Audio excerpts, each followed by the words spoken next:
पूर्वः स्वः तस्सद्वितुर्वरेण्यं भर्गो देवस्य धीमहि धियो यो नः प्रचोदयात्। पराहि मे विमन्यवः पतन्ति वश्य इष्टये वयो न वस्ति रूप।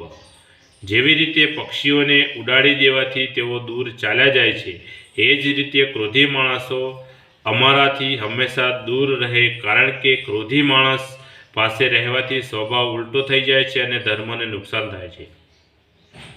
કામ, ક્રોધ અને લોભ આત્માનો નાશ કરનારા ત્રણ ભયંકર શત્રુ અને નરકના દ્વાર છે। આ ત્રણમાંથી ક્રોધ સૌથી ભયંકર છે। એ સૌથી ખરાબ બલા છે અને બધી બુરાઈઓ અને લડાઈઓનું ઘર છે। ક્રોધ એવા દારૂગોળા સમાન છે જે બીજાઓનો નાશ કરતા પહેલા પોતાને જ ભસ્મીભૂત કરી નાખે છે।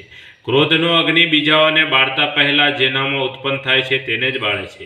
ક્રોધ બીજાઓને નુકસાન પહોંચાડતા પહેલા ક્રોધ કરનારને જ બાળે છે અને કરૂપ બનાવે છે। ક્રોધમાં આંખો લાલ થઈ જાય છે, ચહેરો ભયંકર અને વિકરાળ થઈ જાય છે। તે શરીરને બાળે છે, હૃદયને તપાવે છે, લોહીના બ્રહ્માંડને અનિયમિત કરી દે છે, વ્યાકુળતા વધારે છે, વાણીને કઠોર તથા કર્કશ બનાવે છે અને ધર્મ છોડાવી દે છે। ક્રોધથી મનુષ્યને ધૈર્ય, વિદ્યા, જ્ઞાન, વિવેક બધાનો નાશ થાય છે। ક્રોધ અહંકારથી ઉત્પન્ન થાય છે, મૂર્ખતાથી વધે છે અને પસ્તાવાથી નષ્ટ થાય છે। એ મનમાં ખરાબ વિચારો અને ભાવનાઓને જન્મ આપે છે, જેના ફળ સ્વરૂપે દ્વેષ, ઘૃણા, વૈમનસ્ય, પ્રતિકાર, દુઃખ, અભિમાન વગેરે ઉત્પન્ન થાય છે। ક્રોધમાં મનુષ્ય માતા પિતા, આચાર્ય, સંબંધીઓ વગેરેનું અપમાન કરી નાખે છે। ક્રોધી મનુષ્ય બીજાઓને દુઃખી કરે ન કરે, પરંતુ પોતાને અંદરથી બળતો રહે છે। ભયંકર રોગોથી શારીરિક, માનસિક, આત્મિક એમ દરેક પ્રકારની દુર્ગતિ થાય છે। ક્રોધની ઉપર જો વિવેકનો અંકુશ રહે તો તે એક રામબાણ ઔષધિનું કામ કરે છે। જેમ કે ઘણા બધા રોગોમાં ઉપાય તરીકે સોમેલ ઝેર પણ આપવામાં આવે છે। પરિવારના સભ્યો, સહયોગીઓ તથા આશ્રિતોને સુધારવા માટે અને બગડતા અટકાવવા માટે ક્રોધનું વિવેકપૂર્ણ પ્રદર્શન કરવાની જરૂર પડે છે। દંડ અને સજાનો પણ પ્રયોગ કરવામાં આવે છે।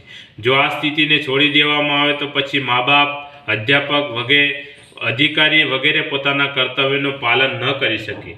ક્રોધનો વિવેકપૂર્ણ અને વ્યવહારિક પ્રદર્શન હકીકતમાં પ્રેમ ભાવનું એક રૂપ છે અને તેના પ્રયોગમાં ઘણો જ સંયમ રાખવાનો હોય છે।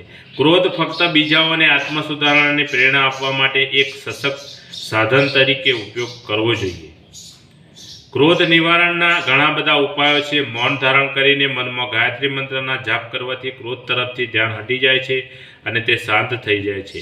જો કોઈકવાર કોઈકની ભૂલ પર ક્રોધ આવી જાય તો એવું વિચારવું જોઈએ કે આવી ભૂલ આપણાથી પણ થઈ શકે। આ પ્રમાણે વિવેક અનુસાર વિચાર કરવાથી ક્રોધનો આવેશ ઓછો થઈ જાય છે અને વારંવારના મહાવરાથી છેવટે તેના ઉપર વિજય મેળવી શકાશે। ધૈર્ય અને ક્ષમતાનો મહાવરો ક્રોધ નિવારણનો સર્વોત્તમ ઉપાય છે। ધૈર્ય તેને શાંત કરે છે અને ક્ષમા તેનો સમૂળગો નાશ કરી નાખે છે। વ્યક્તિગત, કૌટુંબિક અથવા સામાજિક જીવનમાં યશ પ્રાપ્ત કરવા માટે ક્રોધનો સર્વથા ત્યાગ કરીને આપણે બધા સાથે પ્રેમમય તથા સ્નેહયુક્ત વ્યવહાર કરવો જોઈએ। ક્રોધ પાપનું મૂળ છે।